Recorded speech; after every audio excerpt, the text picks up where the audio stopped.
Tama dengan ringan berkata, "Tidak apa-apa, jangan terlalu khawatir. Pertahanan di pihak Hamid masih sangat kuat. Keselamatan pribadi ayahmu benar-benar terjamin," Ayu berseru. "Tapi saya mendengar bahwa Front Kataklismik mencapai kesepakatan dengan pemerintah Suriah untuk membantu mereka membersihkan semua pasukan oposisi Suriah, dan kemudian membangun pangkalan tentara bayaran mereka sendiri di sana. Kalau memang begitu, mereka pasti tidak akan menyia-nyiakan usaha untuk melenyapkan Hamid itu." Untuk Ayu, meskipun dia juga memiliki banyak kata tentang banyak praktik ayahnya, tetapi bagaimanapun, hubungan darah ada di sini. Jadi setelah mengetahui bahwa situasi di Suriah sangat kritis, dia paling khawatir tentang keselamatan ayahnya. Tama mendengar ini, tak pelak rasa penasaran bertanya, "Dari mana Anda mendengar bahwa Front Kataklismik terlibat dengan markas Hamid?" Ayu berkata, "Saya baru saja menelepon kakek. Awalnya ingin bertanya kepadanya seberapa banyak dia tahu tentang Suriah dan Front Bencana. Lagi pula, ini adalah pertama kalinya saya mendengar 3 kata Front Bencana. Dia mengatakan ini kepada saya." Tama terkejut dan bertanya, "Apakah ada hubungan antara Chen Sucipto dan Front Bencana?" "Aku tidak yakin tentang itu," Ayu berkata. "Saya belum pernah mendengarnya berbicara tentang Front Bencana Alam sebelumnya. Tetapi baru saja ditelepon, sikapnya terhadap Front Bencana tampaknya sedikit bersemangat dan dia cukup emosional." "Aneh," Tama mengerutkan kening dan berkata, "Front Bencana telah berkembang di daerah yang dilanda perang, dan negara selalu aman dan terlindungi. Rata-rata orang benar-benar memiliki sedikit kesempatan untuk mendengar nama mereka. Bagaimana dia tahu begitu banyak, bahkan isi dari kerjasama antara Front Kataklismik dan pihak Suriah?" Ayu berkata, "Mungkin dia memiliki beberapa saluran yang lebih berpengetahuan luas." Tama menganggukkan kepalanya. Di permukaan, dia tidak terus memikirkan masalah ini, tetapi di dalam hatinya, dia merasa bahwa Chen Sucipto dan Front pasti memiliki semacam hubungan. Oleh karena itu, ia pun mengingatkan dirinya dalam hati bahwa ia harus berhati-hati dan waspada. Selanjutnya, dia berkata kepada Ayu, "Sejauh yang saya tahu, ayahmu masih relatif aman saat ini. Bahkan jika Front Bencana ingin mengambil Hamid, mereka harus bersiap setidaknya setengah tahun. Sambil bersiap mengorbankan puluhan ribu orang, belum lagi mereka hanya mengepung Hamid sekarang daripada bertarung. Jadi Anda tidak perlu terlalu khawatir untuk saat ini." Ayu berkata dengan wajah memohon, "Tama, tolong biarkan ayahku kembali, meskipun dia telah melakukan banyak kesalahan. Tapi bagaimanapun juga, hukumannya tidak sampai mati. Bahkan jika Anda membawanya kembali ke Jakarta, tahanan rumah di Sangrila bisa menjadi penggantinya." Tama menolak tanpa ragu-ragu, "Tidak mungkin. Di mata saya, kejahatannya tidak dihukum mati. Fakta bahwa dia mengorganisir aliansi anti daun saat itu, aku bisa saja membunuhnya sebagai hal yang biasa. Alasan mengapa aku membiarkannya hidup-hidup adalah demi kamu dan Raya, 2 saudara perempuan." Ayu berkata dengan mata merah, "Ayahku memang telah melakukan banyak kesalahan dan harus membayar kesalahannya, tetapi tempat di Suriah itu terlalu berbahaya. Berita mengatakan bahwa jumlah orang yang terbunuh dan terluka dalam pertempuran ada beberapa ribu. Aku khawatir dia tidak bisa menungguku menjadi kepala keluarga Su. Dia sudah menemui kematian sebelum waktunya."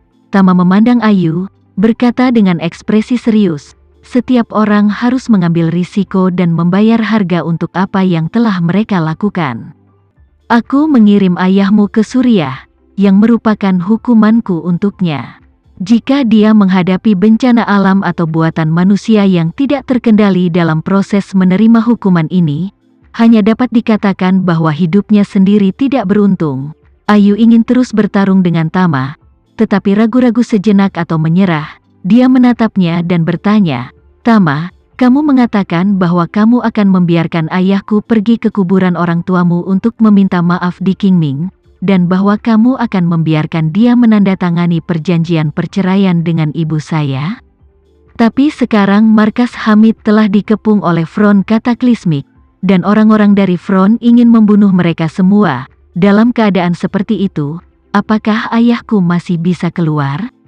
Iya, Tama berkata dengan acuh tak acuh. Jika front bencana tidak berhenti mengepung Hamid, maka saya secara pribadi akan pergi ke Suriah dan membawanya kembali. Ketika Ayu mendengar ini, sepasang mata yang indah langsung menyala, seolah-olah dia telah melihat harapan. Dia akan mengatakan sesuatu ketika dia menambahkan saat ini, tapi aku akan mengirimnya kembali setelah ini selesai. Kamu, Ayu tidak bisa menahan diri untuk tidak mengeluh. Tama, karena kamu telah memutuskan untuk secara pribadi pergi ke Suriah untuk membawanya kembali, mengapa mengambil risiko mengirimnya kembali? Bukankah kamu sendiri takut akan bahaya? Tama berkata dengan ekspresi dingin, di mana-mana ada bahaya, tetapi saya tidak akan mengubah prinsip saya karena takut akan bahaya. Ayu menatap mata Tama yang tak tergoyahkan dan menghela napas dalam-dalam di hatinya.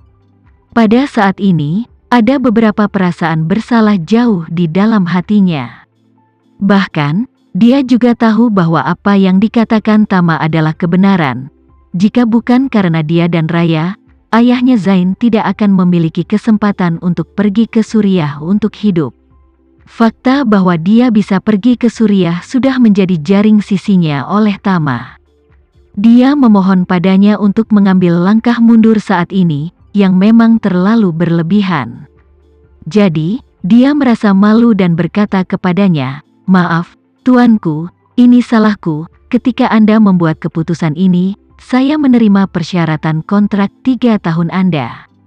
Seharusnya tidak kembali saat ini untuk memohon Anda untuk mengambil langkah mundur lagi."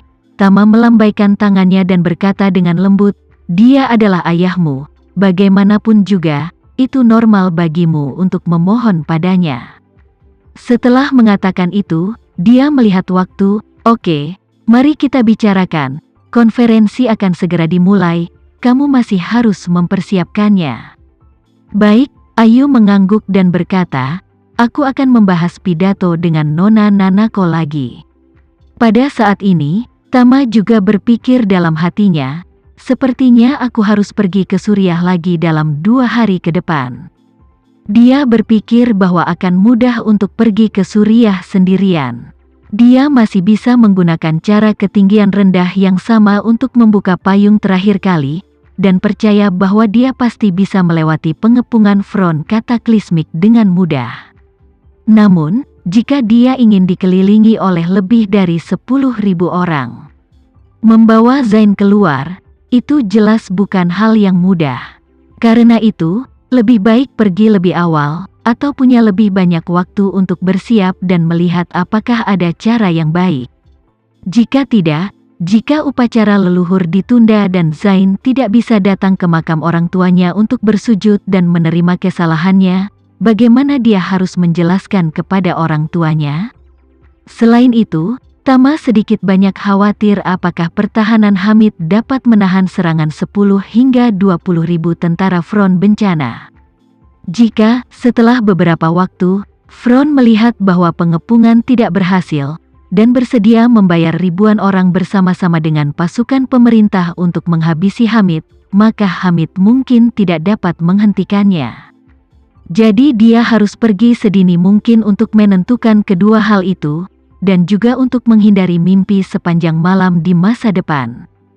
Tama dan Ayu datang ke ruang VIP bersama, Nanako, Linda, dan Melba, semuanya duduk di sofa saat ini. Nanako memegang beberapa naskah dan sedang berkomunikasi dengan Melba tentang sesuatu. Ketika dia melihat Tama masuk, gelombang kegembiraan tiba-tiba muncul di matanya dan dia berdiri dengan cepat dan berkata sambil tersenyum, "Tuan Tama, kau di sini." Tama samar-samar tersenyum dan memberi isyarat padanya.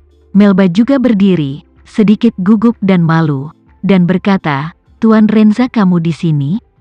Ketika Linda melihat Tama, dia juga bangkit dan berkata dengan hormat, "Tuan Renza, Anda di sini." Tama mengangguk kepada beberapa orang sambil tersenyum dan berbicara, "Kamu harus bekerja keras nanti."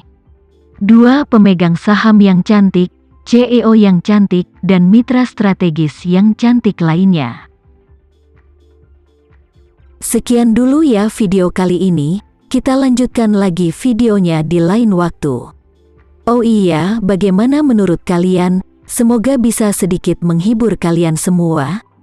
Untuk teman-teman yang baru nonton, jangan lupa subscribe ya, hehehe. Dan kalau teman-teman ada yang ingin gabung langganan, bisa langsung gabung saja untuk dapat fitur yang menarik dan sedikit membantu Mimin. Terima kasih banyak sudah menonton, sampai jumpa lagi, bye bye bye.